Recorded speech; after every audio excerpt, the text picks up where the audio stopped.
I was only a pre-degree student of a reputable Federal University of Technology when armed robbers invaded my then hostel and rounded up all 21 occupants of the lodge inside my room. My room was the biggest room in the nicely built house, originally designed as the social room of the lodge but was converted into a self-con as demands for accommodation was high then.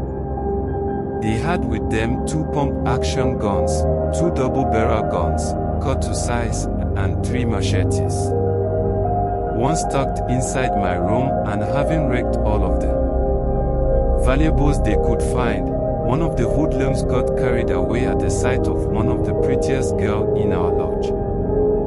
She was the daughter of a wealthy businessman, and I was close to as I was the one who taught her how to cook different Yoruba delicacies then. She liked me a lot. She would always come to my room to gist and sometimes play Ludo. The criminals told her to strip off. She was begging as we all laid face down while periodically collecting kicks and whips with a leather belt they removed from my wardrobe. All her pleadings fell off deaf ears. They pulled my then 6-inch mattress, which laid on the tiled floors, to one end of the room, and the first of the 7-man robbery gang jumped on her without a condom and started to rape this girl, who gave no resistance but kept pleading to be spared. The other waiting guys lit up cigarettes and weed, and in a minute my room was thickened with smoke as they locked the windows and door to suppress the bitter cries she let out. It was a horrifying experience for a young fresh pre-degree student like me. We were helpless. We could not do anything to stop them, especially as they had guns and machetes. She begged even harder as we had them say repeatedly, "Please don't come inside me, I'll beg you in the name of God." At a point, I couldn't take it again as I stood up to push the rapist off, but the heavy butt of the rifle that landed on my head sent me crashing hard to the floor, and I never stood again. 2 other guys would take their turns on her, and it was then the man in me passed out.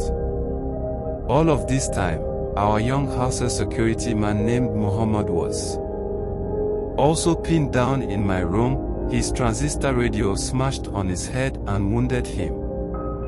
He was bleeding from a deep cut to his head. It was a devastating moment of my student life. When the 2 other guys had finished with the girl, they made for another lady in my lodge, but the leader of the gang told them to stop and that they have other places to go, not gate precisely. That was how they spared her. The poor girl was 2 days to walk. She wept bitterly until policemen from Scorpion Squad Nottingham arrived and started shooting sporadically, and one of the bullets hit the burglary window of my room.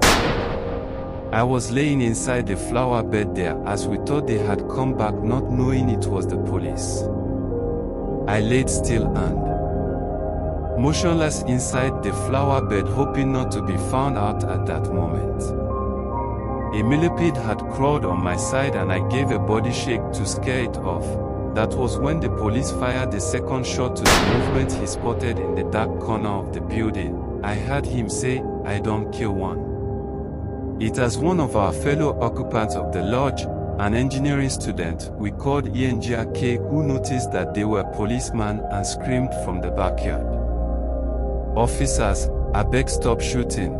The robbers have left. Oh, stop shooting please." The ID-0T of a policeman then ordered that he put his hands in the air and walk out of the dark backyard. He obeyed and all of us started rushing out to be counted. I was too frightened to stand up by that shot which just missed me. They pointed a torch at me and saw me lying there soaked in sweat of what I still cannot describe till this day. The next day I grabbed my bag and flew to Ibadan, and the next Sunday, I didn't bother give any resounding testimony in church. When I finally summoned the courage to return to my hostel again, news filtered in that Oluchi, her real name, had committed suicide in Imo State. I remember seeing a mini-truck drive in one Saturday morning to evacuate her properties from her tastefully furnished room. her father and brother accompanied them. It would be the end of a promising young girl whose smile could stop the rains and bad sunshine.